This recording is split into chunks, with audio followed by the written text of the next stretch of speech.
You're all currently known as virgins, and this is the first trip you're up, but basically you're all our newfound buddies, and we'll be walking you along all the way for the next 10 days, well not when we leave in 10 days time.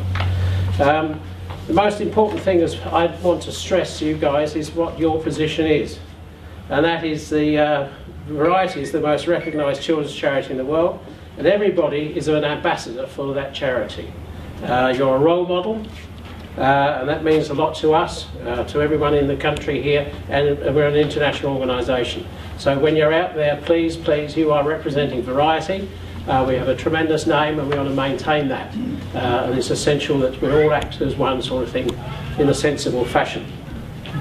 We'll be travelling on public roads, and therefore all state laws apply, especially regarding to speed, drinking, and the laws and general courtesy on the roads.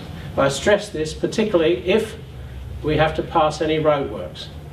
The roadworks on site have got the most amazing and immediate means of communication, and word gets around so quickly. If there's a 40-mile-an-hour speed limit, or 40k, sorry, in this country, please observe that. It's a pong. You picked that up? It's a pong. Don't speed past them because they're on the bloody radios immediately, and it's everything. We get calls constantly from motoring events passing roadworks. Every motoring event's considered to be a bash, so we get blamed for everything.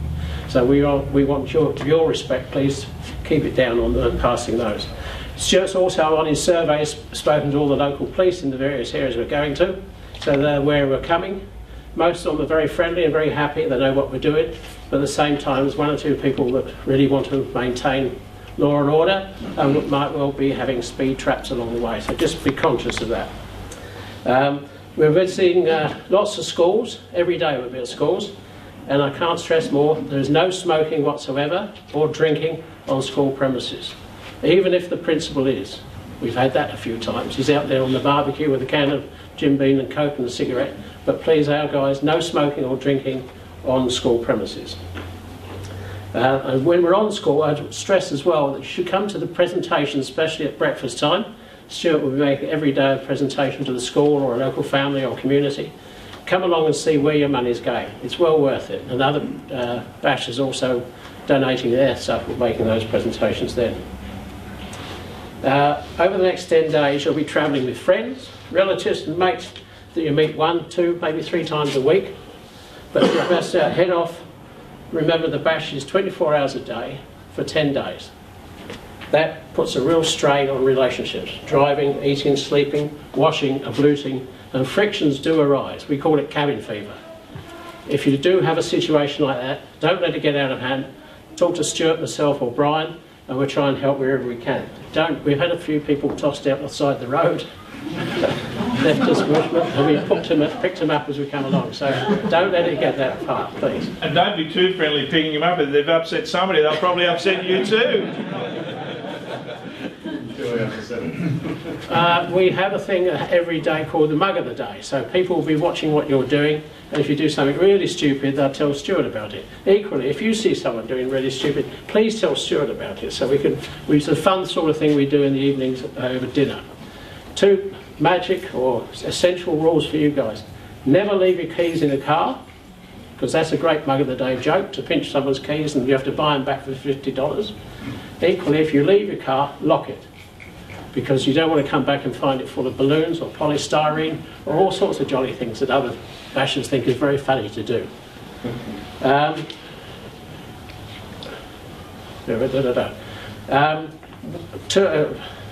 just want to say that the only paid officials on the event are Stuart, Sally and Victor, who runs the Newcastle office. The rest of us are all volunteers. And I stress that particularly with regards to the workshops. So they're going to make sure you're okay and keep you going and get you into town at night. Once you're in town, any repairs need to be done, you have to organise with a local garage or whatever you can find. Don't leave it until the following morning, because the workshops could well be out late at night bringing cars in, and they won't be at breakfast, and that'd be unfair on them. A couple of things I just thought, who's been listening to Stuart along the way? Can you tell me what day is colour day? 2. What colour is it? Yellow. So one person knows the right day, but you all know it's yellow. What, school day? All day. Okay, dressed up in your old school uniform. And Cairns is what we term as a Bash Black Tie Night. Have you explained what that might be? I handed it straight to you. Okay. I haven't spent a word yet. As the last night in Bamaga is more of a casual affair because of where we are, the situation and facilities available, in Cairns we'll be having what's termed as a Bash Black Tie Night, which will be the big function of the run. So that basically is jeans, runners, black tie and jacket, if you can do it. So it's half and half. So it's dinner suit on the top, if you like, and jeans underneath. If you like. If you like. And if anyone is celebrating anniversaries, birthdays or anything like that, let Stuart know so we can embarrass you at dinner every night. We're presenting a lot of fun awards along the way, and all those are listed in this book you'll be getting when you pick up your bag. This will be termed as the Bugle. The fun awards are for best dressed and things like that, themed cars. But I want to stress this book. Stuart's done a fantastic job every year in putting this together. Please read it. Have a good look at it before you go, because it covers all the towns we're going through and the places of interest. It also gives photographs of all the cars, and there's lots of information in there. So get everyone in your crew to read this if you can. And also, I urge you to keep copies of it for your sponsors. It's a fantastic information book to give to them for this year or next year, or just to let them know what the variety is all about, where the money goes, and what the event's all about. It's a tremendous effort, and Stuart does it brilliantly every year, and it's really worth the effort to look through it and take it with you. A couple of golden rules. Never ever leave the Bash route without letting an official know. If you're going to go a different route, you're going to do anything else away from where we're going as the dedicated route, please let any official know. When you arrive in town in the evening, first thing you do is refuel and fix any problems with your car before you go to dinner. Make sure the car's all fit and ready for the morning, because often if you're an early start, we could be in a town that garages don't open until later, and you don't want to spend the first few hours fixing your car, because the workshops won't be available to you in the mornings. The whole event is governed by OH&S laws and also by the variety. Stuart, Brian Hawes, and myself, we have control over the entire event. As the old saying, what we decide is it. So please be aware. If you have any problems, come and see us, and equally, if we have problems, we'll come and see you. Above all, you've got to have fun on the Bash. There's a lot of people coming. There's nearly 400 people. It's a levelling event. We've got people who are coming are multimillionaires. Some of the people can just make the entry fee. Some are big businessmen, some are not, some are philanthropists, whatever it might be. But on the Bash, everyone's the same. Everyone's very mates and good. And don't forget, the bribery and corruption is openly available to all. You can get up the front in the mornings by use of means. But above all, have fun, and thanks very much for supporting Variety and the Bash. Thank you. Go ahead, Pete. Is there any multi-millionaires in the room, by the way? Ronnie's very good. Thanks, Ron. Ronnie up the back, multi-millionaire. Keep an eye on him. Now, Peter mentioned a couple of things. I've got nothing to say now. Thanks, Pete. When he talked about mug of the day, and you might think, well, we wouldn't, anything that happens in our car, we'd keep it in our car. Guess what, boys and girls? Your teammates will dob on you. So be aware of it. Don't hold back if it's one of your own team members. Come forward. You'd like to see them, rip to shreds in the evening, wouldn't you? That happens. Well, shortly, Brian Cornt, one of our most experienced mobile workshop guys, will be in to have a bit of a yarn. He hasn't snuck in. So he'll tell you a few things about your cars and what like you can pre-do to make sure you get there okay. I've listed some things, vehicle preparation to include Bash car eligibility. Now we're asking you to do things that you don't have to do to your road car for obvious reasons, and why we do that, and people are sort of saying, oh, I don't really need a tow bar at the front and at the back. The tow bar thing, why we have that, is you break down and needs to be towed. We have 5 mobile workshops on the event, including a tilt tray. Now we make a promise to you, we're not going to leave you anywhere out on the road. We're going to get you to the next town. Mightn't be the lunchtime spot, mightn't be the nighttime spot, but we're going to get you to the next town where you can get repairs done. The mobile workshop guys, and pretty much just about every second batch car is like a mobile workshop and will stop and help you and do stuff. I'm not a mechanical person. When I was an entrant, I carried a toolbox, not for us to use, we wouldn't know what to do with it, but in case somebody pulled up, we always had tools that they could work on our car. And that's how this bash is like. It's just a great event for everybody to share and mix with. Some of those things we do. The car has to be RTA compliant, so they've probably changed that now, hasn't it? It's RM something, isn't it? Yes. Road and Marine. Maritime. What is it? Road and Maritime. Yeah. Why do they do that? In case you go for a paddle in your car. We all grew up. It has to be compliant. When we're out on the road, you know, like you are a travelling car. This is not an event that is a race or a rally. We say that it's just a drive in the outback with a few mates, and the car has to be road compliant. Now, if we get pulled up, and you know, same with speeding. You don't come to me. I can't get you out of speeding tickets, or you know, if you're silly enough to drink and drive, that will would rather you not come with us for a start, because we have a really good record in that department, and to the point where we organised a fun stop just out of Thargomindah a few years ago on a great mud flat, and we had there's the bush cricketers. They had this big cricket game.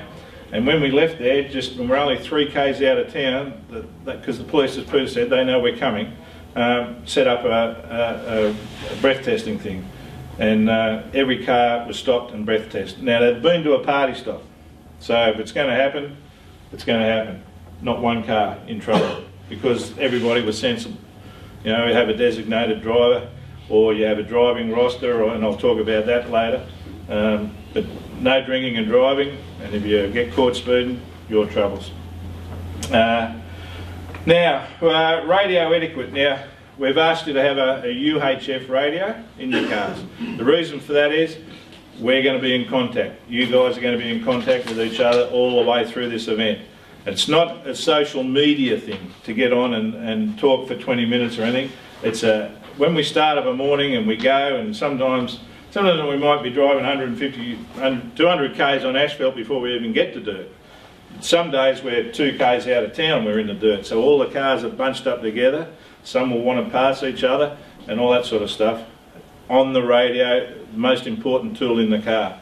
What you need to do is when you come up behind the car, that's why we're making sure you've got bigger numbers on the back of the car, and you come up and you go, car 140, this is 2020, just numbers. We'd like to come past when it's safe. Now it's up to you to decide when it's safe for you to come past, for that car to come past. You might be coming up to a grid, a gate. It's not the wisest thing to call a car through when you're about to do all that sort of stuff. We've had trouble. In fact, Duncan Ross, Virgin, said, "Yeah, mate, it's good to come." Put him straight into a cattle grid, and we had to get the helicopter in. Sally Ross, who's in here, it's not a made-up story. You can talk to Sally. She took my seat in the helicopter.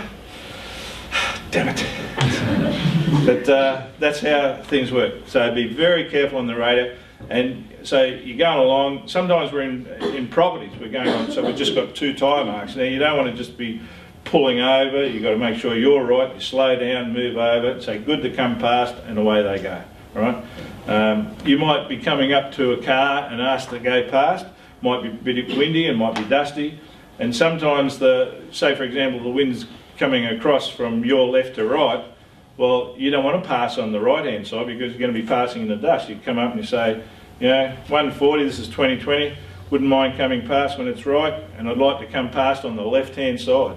So you go up the left-hand side and you've got clear vision. It's always better to be driving in clear vision. The reason why we have the flashing lights is because, and while we've asked you to have them at the back of the car, all right, is because you're coming up to a car and you want to spot them, because you will, at times when we're together a lot, there's going to be a lot of dust, and you want to make sure you can see the car in front. and you're on radio, so you should be when I was an entrant on our run sheet, we'd find out who the car in front of us was and who the car behind us was, so that when we come up to 140 and say this is 2020, we'd like to come past, you know it's 140 in your front. And that works nicely, and then you can tell that car when you go past you've got 156 behind us, so that you've got an idea, because there's radio calls. The UHF radio is supposed to be line of sight type of thing, but sometimes on a good day you might be talking to a car 10 or 20 k's in front of you. Sometimes you can flat out get the car directly in front of you. So you want to know what car it is and where you are. I've just gone through the grid, and that's why we have a lot of marking, so that you've got a bit of a point. You can work out where you are in the field with other cars. Would you put your hands together for Brian Corn? Yeah, I've been doing it. I think this is my 18th state bash and 13th Newcastle, so I do 2 a year. Just take my holidays like all the other workshops. We got. It's good to do that to me now. You know it off by heart, anyhow. We've got 6 workshops. So there's 5 mobile workshops as such, and a tilt tray. So if we can't get you going at all, then there's always the tilt tray. So we endeavour to try and get you into town, some way or the other. Either get you back on the road or on a tilt tray. We don't carry that many spare parts. It's up to the individuals to carry their own parts for their cars, because we don't know the variety of cars out there. We haven't got the room to carry them, and what do we carry? So it's up to individuals. We'll fit them for you, but yeah, you must try and carry what parts you think you can. Talk to some of the experienced bashers with the same model cars you got and see what they carry. A lot of them, if you've got a HR Holden, you're going to need axles and axles and axles and axle bearings, because it's just a common thing with them. They're not. Can I ask a question on that? When I was an entrant, not mechanical, had a HR, took spare axles, and you have the bearings on, right? Yeah. Do you weld them on, or do you not weld them on? Should not weld them on. We have to sometimes, because if the retainers let go. The biggest problem with the HR is the bearing and the retainer surface isn't wide enough, and you put 4 people in a car and all the gear, when you go around a corner it's just that much later. The only thing that's holding that axle in is a little steel ring, and that's what let goes. Now, over the years the bearings have been replaced, they've been pressed off, pressed on, so you're taking the sheath of metal off each time, so they just get looser and looser. Some mechanics, when they put a retainer on, they'll tack weld them. Trouble with that, you'll fracture the metal just that point, and if you're going to do it, you shear an axle off there. So theoretically you should weld a retainer on. The retainer should be heated up, dropped over and cooled off naturally. That's what you should do. Nobody does it these days, but yeah, you should not weld. We have to weld them sometimes because there's no, the retainers let go, you've got no spare retainers, so we've got to press it back on and tack weld it to get you going again. So we always recommend throw that axle away, then get another one. But they're getting harder and harder to get hold of. So yeah, so we don't carry, I used to carry bearings, but bashers don't, we pay, I've got to pay them out of my pocket and they don't pay them back to me, so I don't carry them anymore, so yeah. Bastards they are. They are, but I just done a Newcastle bash, and there's a condenser owed to me, a coil, and there was something else. I got them all back. Slab of beer. That never happened. That never happened. But yeah, I got them all back. One was sent down the post to me because I always explained to them, if it doesn't come back, it may not help you next time or another bash it. So, okay. I take it none of you have been on a bash before. We have a lot of problems, generally in the first day or so, of fuel problems, because your bash cars sit around for generally 12 months and don't get used. And the first day or so is generally when you have fuel line problems, fuel filter, fuel pump problems. So if your filters haven't been changed, I'd suggest changing them. You can't test if your car's running, your pump's working anyway until it stops, but the fuel filter is the important one. It's mostly got a lot of sludge in it, it's just been sitting around, so change it before you even go. And carry some spare ones with you. Because some of these outback towns, you might be the last one there to fuel up for the day, and you might be getting some of them run out of fuel, don't they? So you could be getting the dregs from the bottom of that tank. And we had one, I think it was last year, he'd only travelled about 5 k's and his fuel filter would be blocked up because he got a bad batch of fuel. You know, lucky enough he had spare fuel filters, so there's 3 or 4, they don't take up any room or weight. So. I don't know if your car's been through a checkpoint yet. There's a lot of people questioning about why we change on engine mountings and things like that. The main reason is that it'll keep you going. If an engine mounting breaks, if they're set up properly, it'll keep you on the road. What happens is engine mountings are rubber. If they break, the engine will tilt up out of the engine cradle, and you've got the fan at the front doing 3,000 revs, and you've got a radiator hose there. It'll just slice through the radiator hose and your history. It'll bend your fan doing. So the idea of the chains is actually, if that mountain breaks, is to hold it there so it doesn't do that. Another important one is, we always want one from the gearbox to stop the engine from going forwards. Because if you're pulled up at a gate to open up and somebody comes around in your dust and doesn't see you, hitch up the back of the car, the engine's sitting there as a mass weight, and it'll continue forward and it'll put the fan through your radiator, because you're sitting there with the engine idling and it'll put the fan through your radiator. You can always drive with a boot smashed in, but you can't drive without a radiator, so that's the reasons we're fairly critical on the engine restraints. Your tyres. We just start off with good tyres, I hope. But a lot of people over pressurise their tyres. They put 45, 50 pound in a tyre. To me, I feel that's too much. My Land Rover, there's a black one, I only run 40 pound in the back tyres. I'm running 3 tonne in that when I'm all loaded up. And well, that set of tyres, touch wood, I haven't had a puncture in them for the last 4 bashes over the years. Imagine, remember the balloon? If you drop a fully hard blown up balloon on the grass, it'll go bang.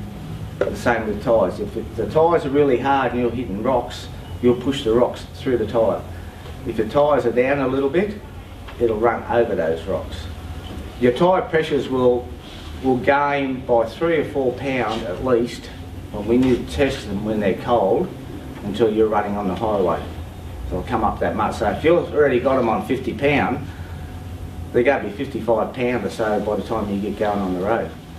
And because I've got sensors on mine that tells me the pressure and the temperatures, and even driving along with the sun setting in the afternoon, the left-hand tyres will heat up 3 degrees more than the right-hand tyres, just with the heat coming onto the black tyre. So you'll get a happy medium where handling, if you let them down where handling is good, and you'll know if it's too hard anyway, because you get onto the bitumen roads or the first corrugated road and you'll be like your video you showed going up to Cape York like this.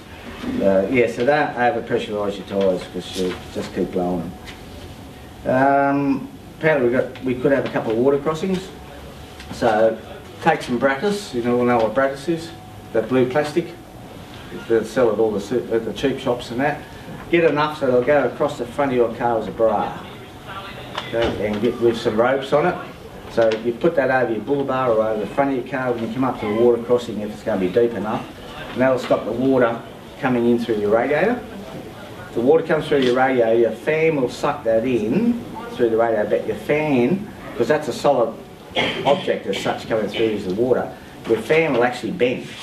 So you might be this far away from your radiator core now, your fan will actually bend in like that. It'll cut through your radiator. We've had quite a few do. So you put the bra across the top, and then that makes a bow wave in front of your car, pushes the water away, and hopefully it doesn't come back up into your radiator. So you can cut that anywhere, a bit of Brattus and rope to tie that on. Oils. If your car starts using oil, your air filters are really important on the bash. If you're going to be one that's going to be sitting up the back of another car in their dust, and you haven't got a proper, completely sealed air cleaner off, you're going to get this dust in, and apparently 1800, lost an 1800 on the Newcastle in the movie Stop, out of Bathurst. Yeah. Stig, well apparently he dusted his engine. That's what. So dusting the engine is getting dirt which bypasses, or dust bypasses your air cleaner, gets into your rings and just chews them out within 50 k's, your engine will be stuck. So you've got to have a good sealed air cleaner.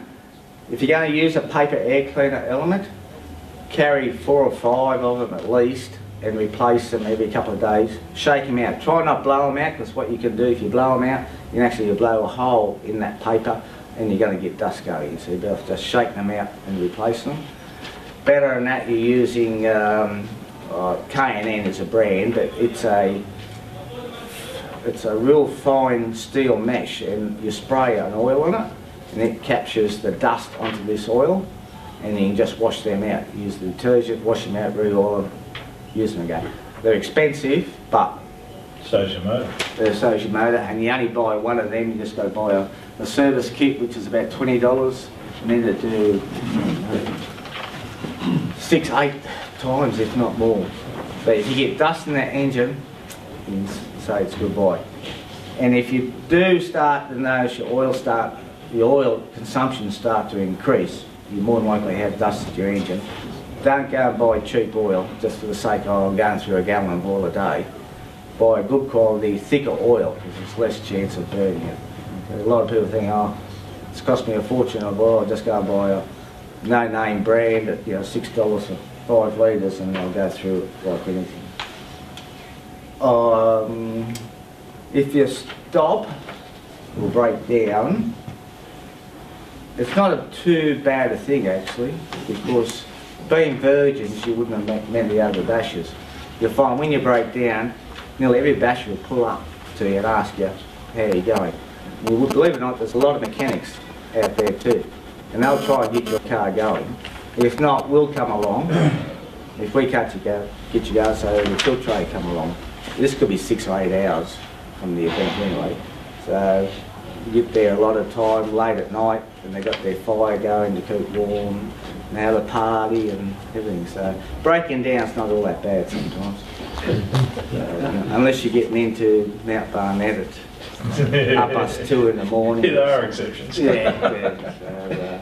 So, other than that, no, it's all good fun. But we'll try and get you going. When you get into town at night, check your car over. Just don't go and have a drink or whatever. Nominate somebody each day to check your oil, your waters, have a look under the car, make sure nothing's hanging off or there's no oil leaks or anything like that. Because you only got one chance in the morning. We don't look at the cars at the start, so you only got one chance in the morning to find somebody in a town to have a quick look at your car before you go. We only look at them out on the bash route itself. Other than that? I've got a quick question. Yeah. What do you recommend to take as sort of running spares in the car as opposed to stuff that you shove on the Pelican or whatever? Pelican. Yeah. I mean, like, I've got a box of like wishbones, shock absorbers, axle bearings and that sort of thing, which should probably be considered on the Pelican. Well, not much good on the Pelican, because he generally gets in the town before we ever do. Right. And he could be 400 k's in front of us, because he doesn't go to our lunch stops. When he's finished in the morning, he'll head to our overnight stop. He could be still taking our bash route, there's not a problem there, but he doesn't go to our lunch stops normally, he just runs into town. So Even when he does the bash routes, he won't stop and open up the truck. no. Just doesn't stop. So what's your car? It's a Mercedes. Yeah, it'll fit on the tilt tray, won't it? Sorry? Do you want to get it now? I'll go with Stuart's helicopter. Wishbones are pretty good in it. Yeah. I carry a ball joint in the car Yeah. because we can try and fit a ball joint to a wishbone. Sure. Yeah. Axles. You say axles, is it? No. No. Yeah. Your fan belts, radiator hoses. Yeah, that take in the car normally. It's just the heavier spares. In fact, it actually leads on to another question aside from the mechanical stuff, as to what generally goes on a Pelican and what goes on the top of the baggage truck. You know, what generally people do. You can ask me that. I'll ask you that, Yeah. but yeah. I'll try and come up with an answer, but Right, could I just stress, if you do break down, then try and get as far off the road as you can. don't go in a ditch or anything, but try and get off the road. If you happen to stop in the middle of the road and you can't move, one of the crew needs to go back down the road and stand at the side waving, slowing cars down. So just be conscious of that. Get off the road. We've got a number of official vehicles travelling through, so if we'll always stop and say what's up, and if you've broken down, we will radio into base, who will then contact the workshop, so that we'll know where you are. It's a matter of time getting there, but try and keep out the way so someone's not going to run up behind you. Sorry. Yeah, they can give you an estimated time. Base can get back onto the works. They've got a fair idea where we are running. We radio in and let them know. But we still could be. Our plan as workshops is send somebody out early so they get to the lunch stop, and then with the other workshops, 20 cars ago, let a workshop go, blah blah blah. But in theory, that's fine. But the first workshop could get to a breakdown. He could be on that for 2 hours. So all the other workshops catch up. By the end of the day, we're generally all down the back. Not that we want to. It's just how it happens. So, but yeah, don't fret. If an official's come past and radioed in your location, possibly what's wrong, sometimes we can make a decision over the air whether we send the tilt tray straight onto us, or yeah, we can try and fix it. So don't panic if you break down. We'll be there sometime or other. So, have some torches with you. And right at the back we've got the sweep anyway, so you'll never be left alone. As Brian says, we'll eventually find you. Yeah. It might take a couple of days, but Well, eventually. And if you sit there having a party and we come up to you and we say, sweeps us down the road, that's an indication to pack up and get going. Because we all got to get the tea up. Because sweep's the last one. He's the last one coming through, so it means you're right at the back. All right, any questions? I have a question. What do you drink? Oh, beer, normally. What brand? What brand? VB. I wouldn't forget that, ladies and gentlemen. Big hand for Brian. I thought you know what to do by now. Oh, you've got no memory, you know that. Had to done good bad. Yeah. The mobile workshops are tremendous, guys, and as Peter said, they're all volunteers. So we don't own them, you don't own them, they're doing you a favour. So we have peace. So it's look after those guys. And most breakdowns turn into a party stop anyhow. Like Brian said, another car will pull up and another car will pull up, and you know this thing is not start to finish. There's little stops all the way along the road. You make those stops. My own car, and I'll talk about driver rosters and things, and when we did our driver changes, that always started a bit of, you get out and you, boys, there's a tree there, girls, bad luck. We can organise most things, can't organise everything. Then you have a bit of a break, and others will pull up and do the same with you, and it's a bit of fun. Now I want to get back to where we stopped at radios. Now Brian did mention if you pull up at a gate and it's in the dust and things like that, whenever you pull up, you tell somebody you're pulling up. I'm using the same numbers. I think 140. This is 140. We're slowing up, or we're slowing for dust.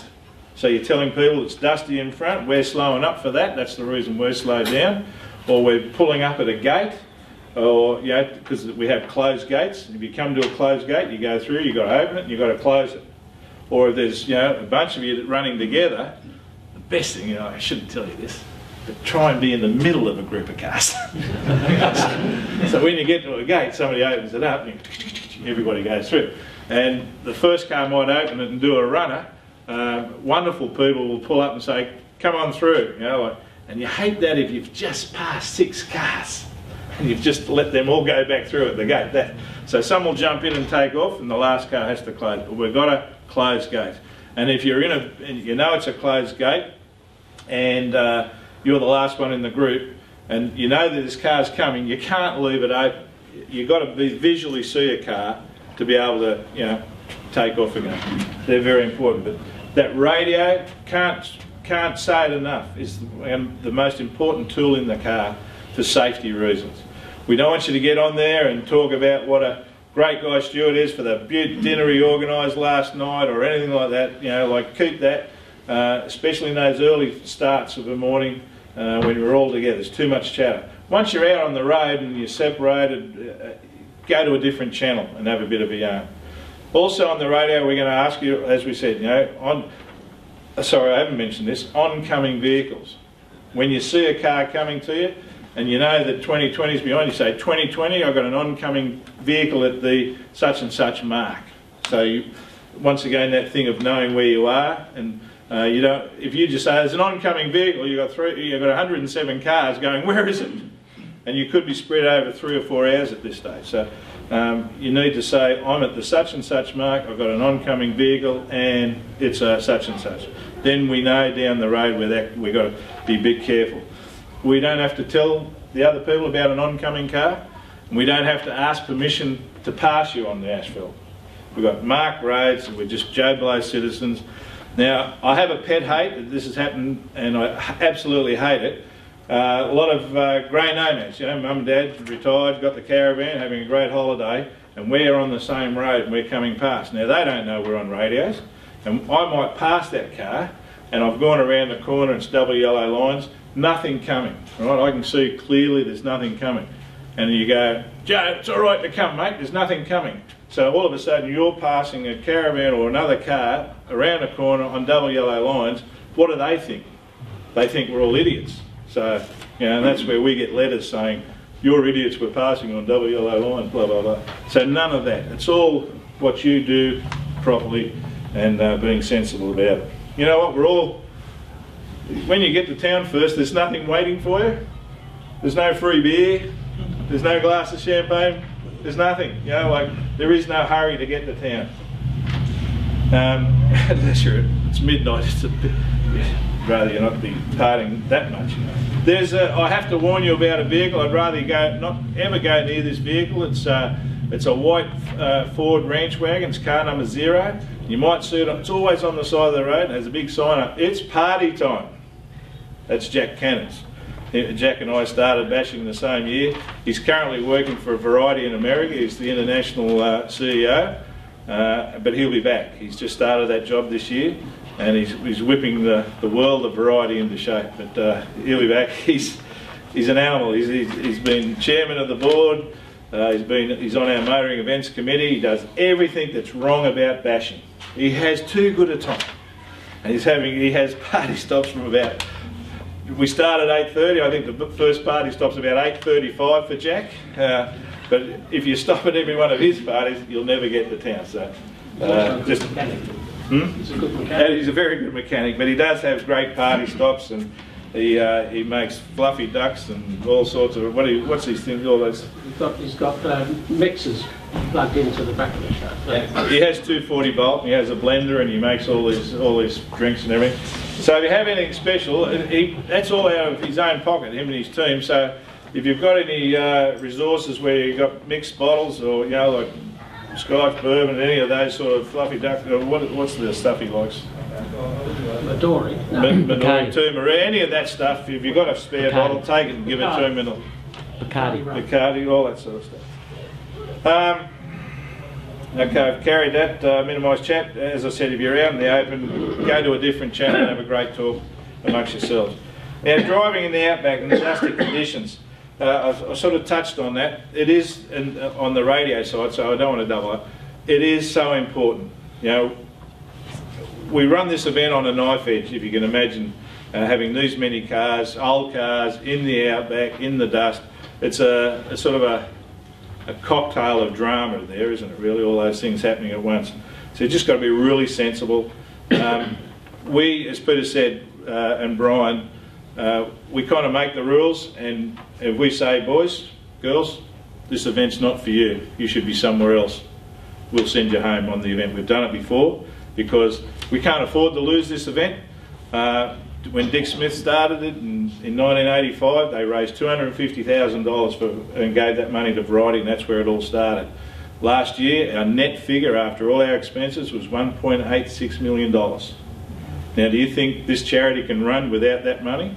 We can't afford to lose it, because we can't, we just can't. So be awful careful. Anybody that's is hooning around, it gets back to us pretty quick. We have to have a conversation. So We're trying to have fun and enjoy it ourselves. You can imagine that's not much fun having those conversations. Essential equipment, some of those things on that list you've had today, you mightn't really think too much of. Carrying a water, 20 litres of water is so essential. You might not use it, but another car breaking down with a radiator problem. And I want to touch radiators. When Brian mentioned, these cars, a lot of you have got new cars, new bash cars that haven't had anything. This is your first time. You mightn't think too much about it. They drive. You've driven it here today. It's going all right. But all of a sudden, when you're on a big run, you're loaded up, and the weight and everything like that, these things can overheat. I'd suggest now, between now and the start, you put some radiator flush in there, drive it around for a few days, and then just keep on flushing that motor out. If you've anybody done that? Yeah. Right? Anybody not done it? What are you going to do the next couple of weeks? All those things they're there for a reason. We just don't make them up. Everything that we ask you to have is important to have in the car. The fire extinguisher. We're hoping nobody catches on fire, but we've seen it. Like all of a sudden something's in the motor, and while everybody's panicking, you've got a fire extinguisher, you can help out and do things. They're all there for particular reasons.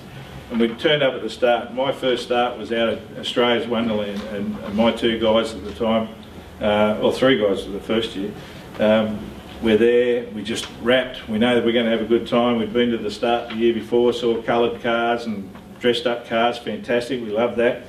And then we got in the car and we took off, and we went through the arch, and they put a piece of paper in front of us, and route notes, what are these?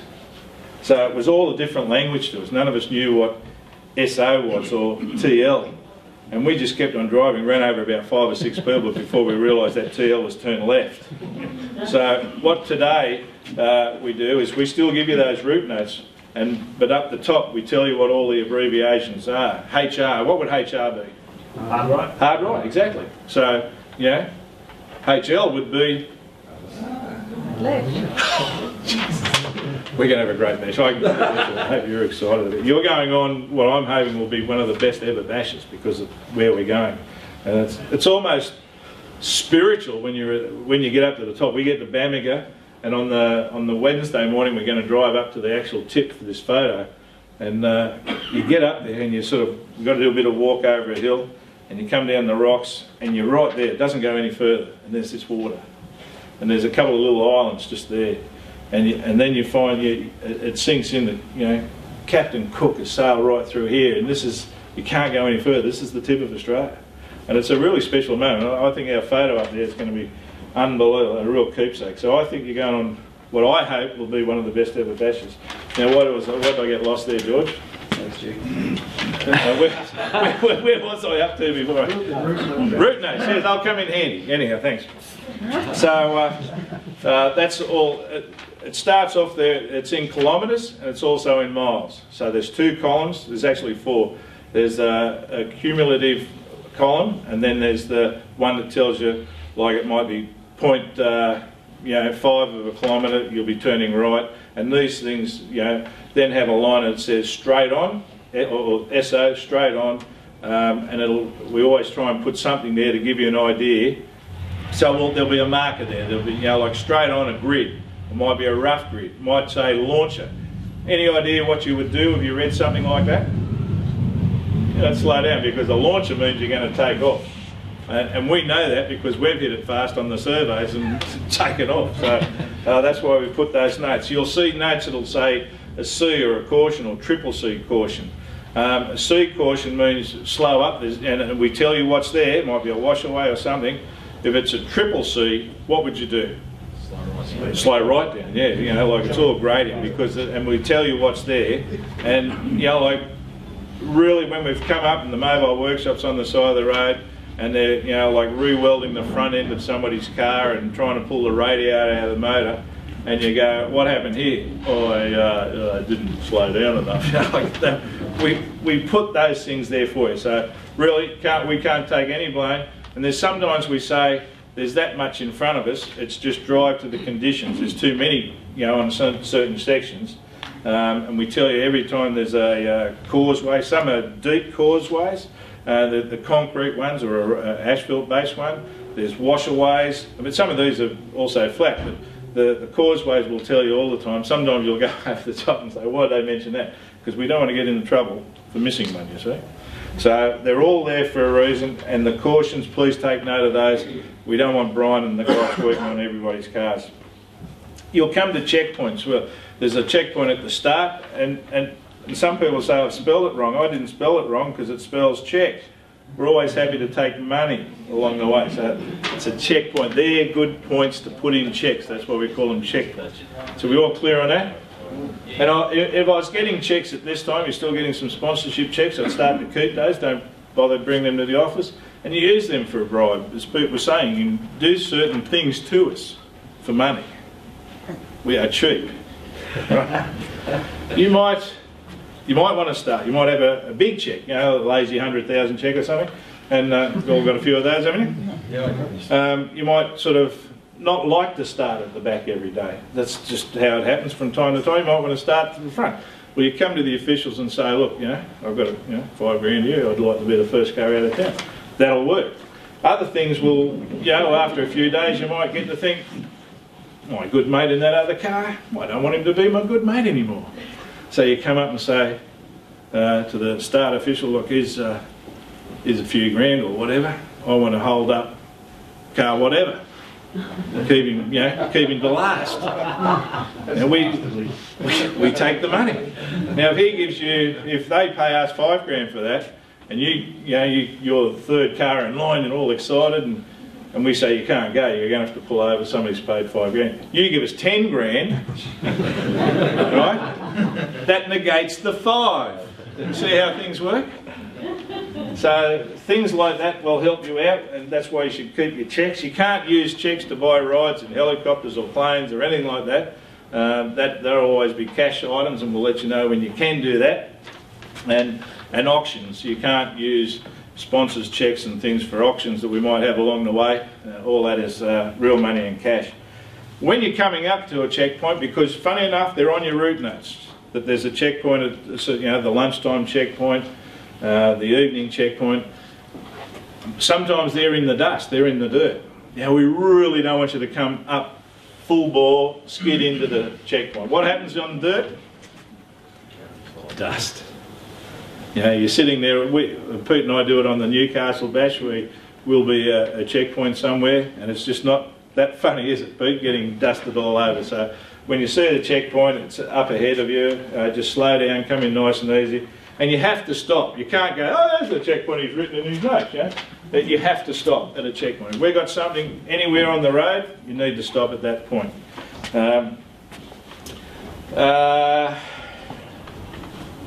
Meals. Who likes to eat? George? A little bit. A little bit? Good on you, George. Your provisions fee covers all your meals while we're away. Mightn't be the best meals you've ever had in your life, and I reckon that's why I said you should buy one of these things from the Navy team, the $20 for that knife and fork, some of those steaks. See, the cheaper I can get your meal, the better it is for us, you see. And nobody's died. Has anybody died? Close. Pudgy. Close. We have doctors to save it. The only meals you won't get with us is the Friday night when we arrive in Cairns, and the next day's lunch when we go up to Corandon, because there's so much stuff you can do up there on your own. Otherwise, all those meals. Now, I need to jump back to checkpoints. Sometimes people, as Peter said, may choose not to go the bash route and tell the morning crew, or at lunchtime, you tell the lunch crew there, oh, we're not going through. Or if you were to, on the road, change direction in the we have guys that go out 2 hours ahead of us in the morning and put all our signs up. That's the setup crew. They're the guys that are going to be looking really tired when you get into town of a night. Then they have to know that you're there. So if somehow you've got into town and haven't seen the checkpoint, you've come in the wrong way, you need to tell them. Otherwise, we've got officials radioing around saying, car, 2020 hasn't arrived, and now we've got Sweet looking for him, and he said, well, I'm almost in town, I haven't seen him. and they'll be in their motel drinking away and thinking nothing of. But our people are out there working still, and they're volunteers. They want to come to dinner as well at a reasonable hour. So always got to check in at those checkpoints, especially the night one. And the meals, as I mentioned, they're all covered in that thing. Do whatever you want on those couple of nights. When you get to Cairns, I don't know if you've been to Cairns before. It's a massive place. It's great, plenty of restaurants and everything like that. We will give you the day before a map of Cairns and a list of restaurants and things like that. And I actually, in the newsletter the other week, put one out that we've been to a few times, and it's the guy that's doing the catering for us on Friday night. That's a lovely restaurant. Fun stops along the road. We have some organised fun stops, and the best thing about the Bash is the unplanned fun stops that just happen by you guys and the others. Just having something you might have. What would you have, Hayden? You'd have something at Sky. What could you steal from Sky? A horse or something? Or? It's confidential. Confidential. We'll find out. But you can have a bit of a party start. But we have some things organised on the day. Colour day. Well, we ask you to dress up in yellow. It's in honour of my car, which I call a lemon. It's just I sometimes use those mobile workshops myself. So that like dress up in yellow as much as you can. Be part of the fun of the day. And it's the first day we ever did it was my first Bash as the organiser in 2004. We were going from Coober Pedy to Marla via Oodnadatta. And in Oodnadatta, anybody been to Oodnadatta? What's Oodnadatta famous for? The Pink Roadhouse. So we had Pink Day. And it was just the most amazing colour day I've ever seen, because it was the first one. And it was a great impact. So just joining the fun, like you can go to those $2 shops. It's amazing what you find in those $2 shops. But dress up. There's also on day 2 colour day is the Triples having their Bash Olympics. And that's going to be at a property called Bonnie Rig, not far out of Narrabri. It's only about an hour's drive out of Narrabri, and it's on the property. And the Triples Day is all the cars with triple numbers have organised the Bash Olympics. You pull in and you just participate. It's easy to participate, and we have a winner, and Sally Mae Bailey, and I believe a few of you went on Sally's run the other day. She's fantastic, that girl, and you've already learned a little bit about radios and things from that day. It was a perfect day to find out. So you know about that. Schools and hospitals. Well, we're not visiting any hospitals, but we're doing some donations to hospitals. Up in Cairns, the place we're having, which is the Black Tie Night, that's also a Bash Idol night. You're all planning an act for or a sing-along or something like that, aren't you? Sorry? Well, did I hear somebody say no? Good. Be lucky to get out of town, folks. Right? So Bash Idol's a fun night. We will have a karaoke person there. So if you fancy a sing-along and you can throw out a tune, that's fantastic. Or some of the teams do an act. Sometimes we've had to stop a few of those acts. We are a children's charity, remember? But anyhow, dinner that night is at what they call the Sugar Shacks in Cairns. It's down at the cruise terminal, which was in the old days where they took their sugar cane for export out of there. And now the government's spent over several million doing it up, and it's really a nice place. So that's where we're going to have our main dinner. It'll be a lovely dinner there. So we say Bash and karaoke. But they wanted $7,000 to hire the venue, and I said I'm not prepared to pay. That's ridiculous. It's just a shed after all, isn't it? So what we did, I said, look, I don't want to spend that money, but what charity, and it's owned by the government's Ports Authority. I said, what charity are you sort of ever help in town or whatever? So long story short, they assist the local hospital and the children's ward. So I've gone to the children's ward and the paediatric ward there. We're spending $7,000 on equipment for the hospital, for the paediatrics. So the lady I spoke with there, fantastic lady, Caroline, she wants to, was all over me like a rash, but when I'm coming in, I want to spend $7,000 with it, because we made the deal with Ports. We're not paying that $7,000, but we're spending the money on kids. And I think that's the goal for us and the win for us. And so she thinks they can save a lot of families having to bring kids to the hospital by being more mobile. So we're buying equipment that's more mobile for them to go and see, check babies around the area. So that's a delight for us. But schools, most of a lot of the breakfast, I think we had 12 schools on this trip. We'll have breakfast and lunch mostly at those schools. And we pay them for breakfast, and then we also ask them what can we do to help and buy something for a special needs child, for a special needs room, or the school in general. And I think we're about $70,000 now, around about that mark, spending money in schools. And you'll see those presentations, as Pete said, along the way. On the event, we have medical people, and as Pete mentioned, if you've got anything medical, we'd love to know. It's kept quiet, but the doc knows. Dr. Andrew Berry heads up NETS, which is the Neonatal Emergency Transport System here in Sydney, and he'll be in the helicopter. Fantastic guy, he's got a great handle. I've been in the helicopter and we've landed a fun stop. We had 2 women, we were going through just out of Manila. There's all this asbestos tailings at an old asbestos mine. So I've made up this fun stop. We sold you masks and white uniforms because it's such a dangerous area to drive through. And we had 2 women, local ladies from Manila that a mate of ours organised. They were sitting there with face masks and breathing apparatus, wheelchairs. And the doc arrived and she said, I said, this is our doctor. I wouldn't be a doctor. Oh, yeah, he's a doctor with the NETS, Both those ladies had their grandchildren moved in helicopters via NETS.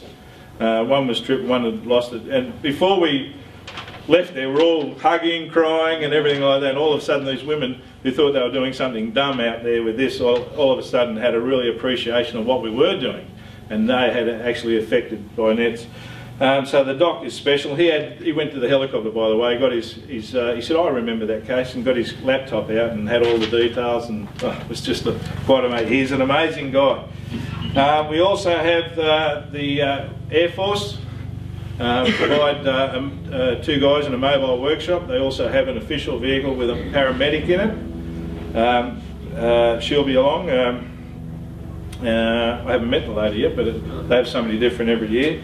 And then we have the New South Wales Ambulance Service with a 4x4 ambulance and 2 paramedics. So we're pretty well covered with medical problems if you have any or anything happens on the event. And Pete was mentioning radios.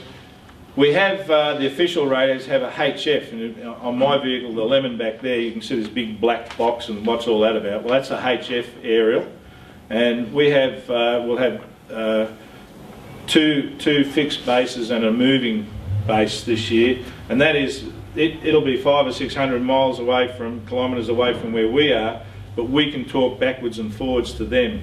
So we might see a broken down car somewhere and needs the workshop. We can radio through to them, and we check in every half hour on the radio, so they've got a bit of an idea where we are on the road, and they can say, oh, mobile workshop's closed, blah blah blah. So we get people to you via that system.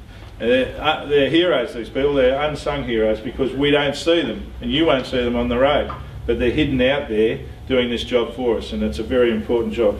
So they can get doctors backwards and forwards wherever we need them. Stuart, is it, apart from Channel 20, is it like an emergency channel?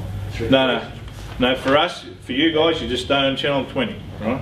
If you have an emergency, something happens, you just call, and you can relay messages backwards and forwards. You know, like your radio won't go all the way, but an official arrives, if an official's going past, then we get on the HF radio and we can make things happen a lot quicker that way. There is an air wing. I mentioned the helicopter, and we have a fixed wing plane as well. Paul Mullally flies that. His mum and dad, that's their plane. Mum and dad are in a bash car. Paul and his girl are up in the air, and we use them to bring people in and out. We've sent them back for spares. You might have a problem. We might be able to get spares from Sydney to Unagalabi, and our plane can go and pick them up. It costs you a lot of money to do that, of course, but they don't charge us. That's all the money that will be going into variety. So that's the air wing. We have a baggage truck. Now you can come up with your questions. Now let me explain the baggage truck. Alan Doherty and Andy O'Keefe. Alan Doherty is the owner of the vehicle. He drives the vehicle and he pays all the expenses. the fuel, and also it doesn't cost us a penny. And this is his 20th year, and for 15 years this is his 15th year as the baggage truck. Now he's a volunteer as well. So, you know, like the Pelicans that you may or may not have bought, when they're stacked, they're 3 high. You might be up the top. You know, you can't go whinging and you can't do this because that's just how it happens. So, you know, there's no rhyme or reason where you end up on the thing. The other thing is when he won't be at the start because Balmain just won't suit that vehicle being at the start.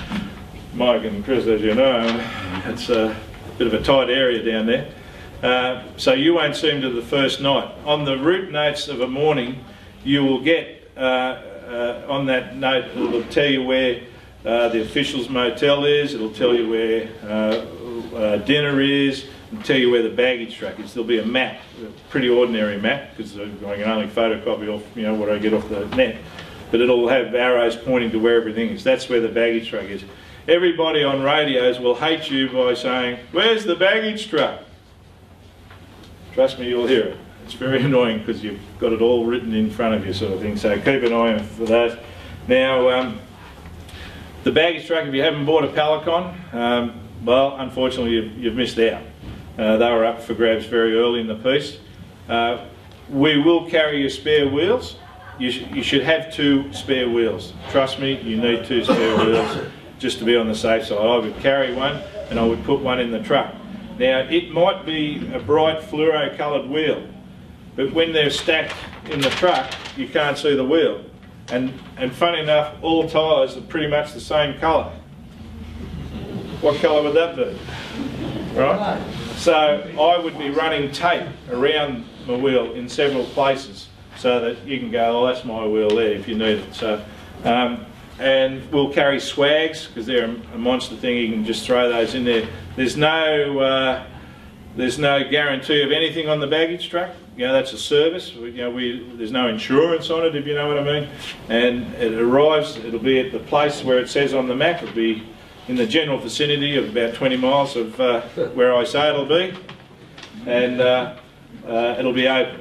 It'll be pulled open. You go and get what you want, but it's also open at night. So you know, I don't think they have padlocks on them anymore. I think I would take your own padlock maybe, and just to be on the safe side and lock it up. Yeah, but so you generally just like put like your heavy spares in the Pelicon. In the Pelicon. If you're taking tents rather than swags, they can go on the roof of the baggage. If you're taking a tent, yeah, I'll let you throw that in the same area, but you'd want to have everything marked. Right. But you know, like you can't come to us and say somebody's pinched my tent because somebody might forget to take it. Like George here, very forgetful. Yeah. I wouldn't guarantee that he'll take anything with him, right? But to go, "Oh, look at that swag over there, or look at that tent," keep an eye on this bloke here, right? So, you can throw that in. Figure out what the general running thing is. Whether, you know, like people tend to put like a bag of spare clothes in the Pelicon to pick up 3 days or 4 days into the thing, and you know, if we're late, is the truck going to be locked up, or if we have an incident where we get in at 10 o'clock at night and it's a camping stop, we're going to be screwed because the truck's locked up and all that sort of stuff. So don't get in at 10 o'clock at night. You'll be really shitted off, I'll tell you. No, the truck will be open, right? So that's why I'm saying, if you've got a Pelicon, you'd have I'd put a padlock on it. It will be open, but and he pretty much every day, because he does the direct, he doesn't do the lunch stuff. He will just sort of, like close up at 8:30, 9 in the morning and go. But from Cairns, he'll be going ahead of us, and he'll be leaving early. And from Archer River, he'll be leaving early because, like, he doesn't want to be in your dust, right? Yeah. And another thing, if by somehow you come up behind the baggage truck, I wouldn't try and pass him. The sides of it are curtains, so they pull the curtains back. But if it is closed, please don't try and open it. Yeah, you can't open it. Go and find, if there's a major problem, go and find him. He'll be in the motel nearby, and him or Andy, and ask to get in. But if it's closed, it's closed. It's closed. Yeah. A major problem, by the way, is not I've left my clothes for tomorrow. Sure. That's not a major problem. I probably should rephrase the question, but it might be dangerous. Like, what do you put on you personally on the pallet car, or what do you put in the car, what do you carry? Okay. It's a good question. When I was an entrant, there was 3 of us in the car. I bought 3 bags, like sausage bags about this long, about this height, and that's all we were allowed to carry in the car, the 3 of us. We had our own bag, and it would allow a jacket, a jacket outside the bag, because you got in your car, you've got spares, you've got wheels, you've got fuel, and all that sort of stuff, and you've got and refreshments. You want them in your car. So, you can't overload that car. You can, but it's too much stress on the car. So, if you couldn't get what you needed, and we pretty much, because we dressed as a team sort of thing, we had everything in those bags, and that got us through. How many pairs of shoes do you really need on a bash? We had our white sneakers. It's a girly question too, by the way. How many shoes do you think you'll need on the bash? What would you be planning to take? Just 3 or 4 sets. Fine. Pull a figure. No, I didn't ask you about your 3 or 4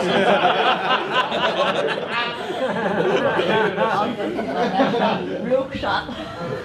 So think of what you carry. What you don't fit in that bag, like all our come home clothes, we would put in there. We'd put our souvenirs, our giveaways, and some of our spare grog, because some places it gets pretty expensive. So in the bigger places you'd have a bit of a stack up and put that in there. In the pallet car. In the pallet car, yeah. And spares, things you wouldn't carry in the car, like your thingamajigs and your diff and all that sort of stuff. That's what we carried in the pallet car.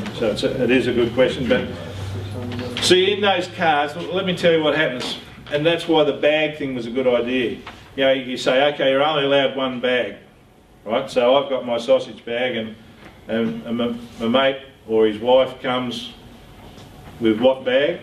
It's not, there's the thing that gets you, Jesus, that's what we call cabin fever. My first 2 years on the road, 2 different crews gone. We all had cabin fever over certain things, and it gets worse in the car. You might have been mates and brothers as long as you've lived or whatever, but a week or 10 days in a bash car can change things, seriously. So you have to be really on top of your game what you're going to do. We don't want anybody, like Peter said, we have seen people on the side of the road. Don't pick them up. There's somebody else's baggage already, as I said earlier. Right? But the last thing you want to be doing is blowing with your mate.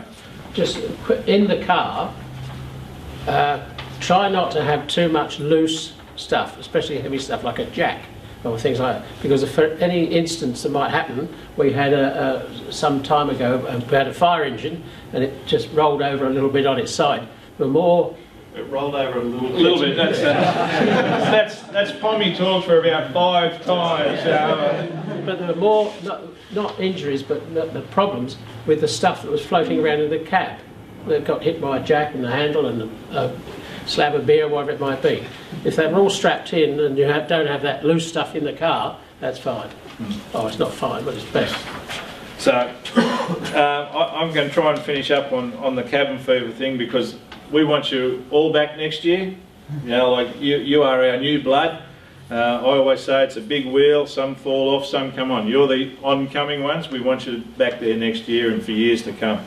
And after my first 2 years, I'm trying to work out what the biggest problem was that caused the cabin fever, and it was all to do with driving and dodgy vindaloo. Dodgy vindaloo. I hated the bloke that did this job and got me crook feed. My 2 guys from my 3rd year, we spent 12 years together without a problem in the world, because I finally came up with something that made it really simple, and it's a driving roster. I've got some copies over here. I've used 3 names, Max, Ken and Titch. Now, they were some mates of mine that we put into a car, and I did it for them, and I've kept it. So that's just the names. Those couple of first years for me, somebody was, the first year I went was 4 people in my car, the HR, and I reckon that's 1 too many. Sorry if there's anybody planning on 4 in a car. Like 2 things: we had to stop to get into the esky in the boot, and so one seat out, esky in, strapped in, lovely, beautiful. Now, but in that first year we had a guy who hadn't done much, you know, work on the car or anything like that, or fundraising, but all of a sudden on the bash he's telling me when I can drive. I'm thinking, well, hang on, this is my car, you know, like, and that was it. New crew gone. See you later. Next year, you know, like I'm better at this, so I'll drive here. And I thought, well, hang on, I want to go and drive through those puddles too, you know. So the next year I said, right, this is how it's going to happen. Max, I'm using these names as an case. Max, you're driving first, and when you get that first route note in the morning, it tells you the kilometres for the day. So I use 600 as an example. We'd see 600 k's, but the three of us, we're going to drive 200 k's each. It can't be any simpler than that. Some cars use time. I never use time because you stop on the side of the road for half an hour at a party stop, and you've got to you know, adjust everything. You just use kilometres, and you can't go wrong. You're all going to drive 200 kilometres in a 600k day. So one would drive first, obviously at the 200k mark, you pull over, have a party stop, you know, a bit of a change, and the next guy.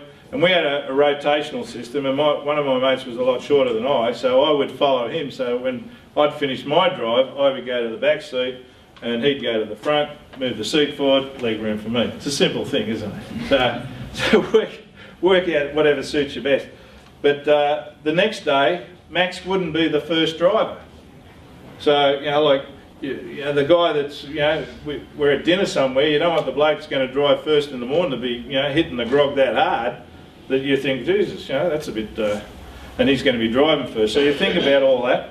And then on the third day, it's the third guy having his first drive. But if you get into a routine, and one day you might get all the asphalt, bad luck, that happens, right? You might get all the gates, bad luck. The guy in the back seat we made have to get out and open gates because the navigator has got all the paperwork. So it's just a simple process of doing things. I'm telling you, it helps a lot in the cabin fever department. I never had issues after that.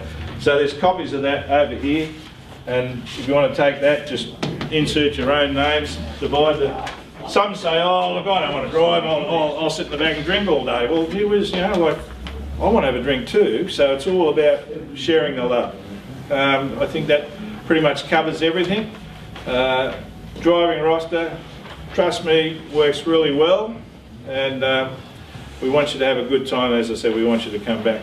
Now, this is a good time now to ask us any questions because, yeah mate, Johnny, yeah, John, if you're at the pub night the other week, stand up, John. John's driving. No, I'm Richard. Oh, Richard, sorry. You're his twin brother. Sorry, Richard, go ahead. Look at just curious for the videoing, and is there any national televised events that we can tell our sponsors to watch to keep an eye on? We do our best. We do our best with the news people. We have a media lady who does all our media for us, and she's full time chasing interviews and TV.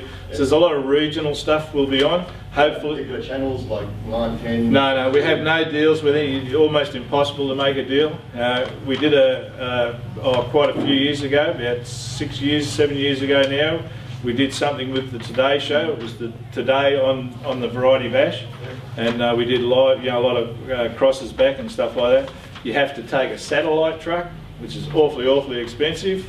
Hayden is with Sky Channel Racing, and they're going to try and do some stuff with us. But we also have to be at a certain place to be able to do that live stuff with them. So hopefully we're going to do something like that. And Hayden's organised on if you go to the clubs and pubs and watch Sky Racing and stuff, you've seen some ads on there about the bash. Hayden and his mates all fix that up for us. So we do our best. Anything that is filmed along the way, like regional news or the TV stations here, we try and get them all at the start. That'll be, we buy that footage and we put it into the DVD, and that's part of your provisions fee. You'll get a DVD each at the finish. Any other questions? What about camping out? Yeah, well, Archer River's obviously going to be a camp out night, so you have to take whatever you're going to have there. There's showers and limited showers and toilets, because it's also, we're going to arrive at this roadhouse where there's a lot of other regular tourists who are absolutely going to hate us, because there's enough. This is the peak season we're going up there. There's two things they're going to hate us for: all our cars and the amount of dust on the road. Coming home from the last survey, we were coming into Musgrave Station, and we're, I'm slowed up, but 3 cars have come out, and the first car we passed, this woman gets on the road, oh, look out, there's a car coming at you, and there's so much dust, and I'm going, look, 62 kilometres, I'm 62 kilometres. Wait until she gets up the road when they're doing 80 and 90 and some 100. There's some of that road we're going up is kind of a fast road, and on the way home we were sitting 130 doing no trouble at all. Going up we're doing bash speed so we can work out times how long we're doing. But this woman's all paranoid. Well, with 107, we've got 107 cars entered at the moment, plus all the official vehicles. You can imagine what that day going up from, it's 1,000 kilometres roughly from Cairns to where we're going, and the first day, a third of that is asphalt, all the way up to Laura, and then we get into the dirt to Archer River, and then Archer River another 350 k's to Bamaga sort of thing. So there's going to be a lot of dirt and dust. But when we get up there, so they're for years probably gone up there and just they can turn up at the campground and book a site. You blokes have booked them all out, right? So they're going to hate us for the dust, and they're going to hate us for taking all the accommodation. And that's another thing, when we're passing cars in the dust, you're going to have to pass them, so you're going to have to go faster than that car, obviously. But be cautious and back up from what you might have been driving because of rocks and things like that. Nobody wants to break anybody's windscreens. None of us take off to break windscreens. But if you have a look at the Lemon, you'll see lots of cracks and chips and stuff like that. So that's why you have a laminated screen for a start. So take care. Think about when you're passing other cars. And cars going the other way, tourists. We've had issues in the past. Somebody pulling up, cars thrown up and broken a windscreen, but they have broken my windscreen as well. I really, none of us want to go out and ruin people's equipment, but it happens. You can't, unless the guy passing is, one of us is a total idiot. Come and tell me this guy's a total idiot passing cars. Let me know so I can go and talk to him. Right? That's my job. Don't go and tell the cook or the breakfast lady, she can't do anything about it. Come and see me, let me know. And tell me if they're doing any dumb things for Mug of the Day. Any other questions? Because we're about to go. I'm excited. Are you guys excited? Yeah. 3 weeks today. Sure, can I make a comment about birds just turning up? Yeah. If you can, I've been on the bash for 12 or 13 years, but the best thing is just mingle with the people that these bashes. You get to stop, don't hang around together and sit at the table together. Get your dinner or breakfast and sit with other people and just try to feed the stories off where they're going, where they've been and what they've done, because they've all got stories and they can all share their experience. So don't try to be in your own group. Just spread yourselves out. It's a fantastic community. Oh, yeah. 2 good points. What Peter just said to me, and Anthony's right. I've heard people say, oh, it's elitist. It's not elitist. When we take off, some of these people, when we get to night 1, haven't seen each other for 12 months, so they're going to be all talking and catching up and everything like that. We don't want you guys just standing there frozen, like the kangaroo in the headlights type of thing. We want you to be having a great time. We want you to mingle. A lot of our people will mingle with you, but I want you guys to mingle with everybody as well. You know each other, and you're all great friends now, aren't you? Yeah. Right? So just but mix with other people, mix with experienced bashers and ask them questions, things you mightn't be wanting to ask me here now. Just blend in, move, but hit the ground running and having a great time. Now Pete just mentioned the start. The start's at Balmain. It's not what we would plan as one of our best starts because of the restrictions of the tight area we've chosen. It's the main street of Balmain. It's Darling Street, and we're starting outside a pub. Unfortunately, it's not an early opener. Mick might make it an early opener. There's Woolworths there, and Woolworths has a big car park at the back. I'd head for that. You'll get notes before we take off but we're going to have to be bringing cars up singularly up the gutter lane in Darling Street. We don't have the whole road to ourselves. We've got to, unfortunately, because of it's a peninsula, so there's only the main road in and out. And Sky Channel are going to be there, Sky Radio with their 2 morning broadcasts. Daryl Beattie's going to be there. We ran into John Goss, who walked out of the post office the other day, so John Goss is going to come there and say good day and talk on the radio. And so tell us about who's there? Yeah, 2 magazine shows from 7 a.m.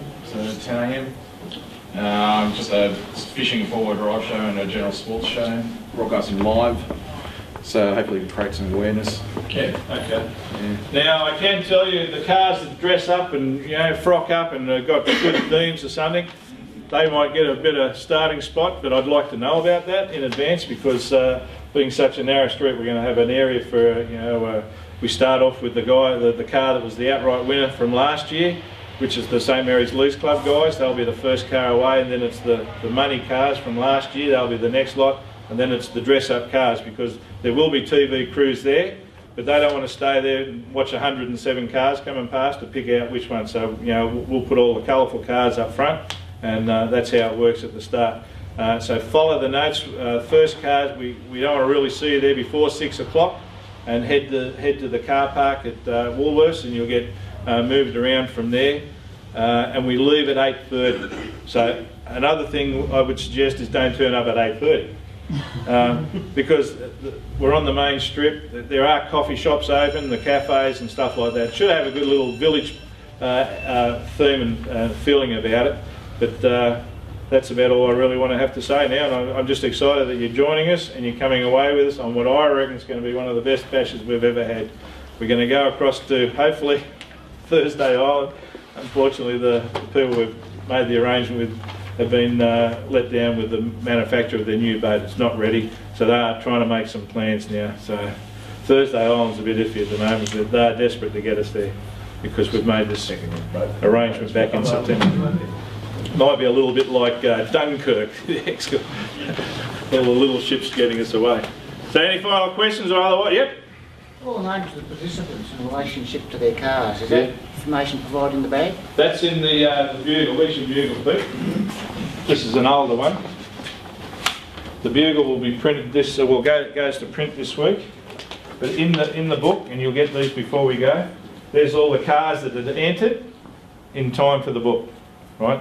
There was a cut-off period of time, and some have come in since. We can't do much about that. Or some didn't provide a photo to us. But that's, I would keep that in the car, and it's a good thing. And because you'll get a name tag as well when you get your goodie bags on the 12th.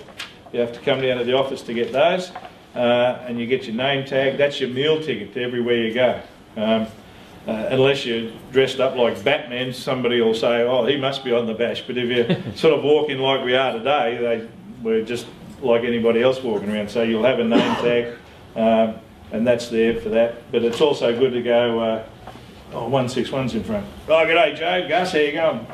It's right out the front door as well. It's right there. There's Joe in the green shirt, and I think Gus is there too. Why did I pick that guy? Sorry? Yeah, and all the officials are listed here as well. And any issue, look, go to any official if you can't find Peter and I. But, we're the ones who are really going to make anything happen for you. So come and see us at any time. We're there for you. All right? And at about 9 o'clock when we start drinking red. That's what I was going to say.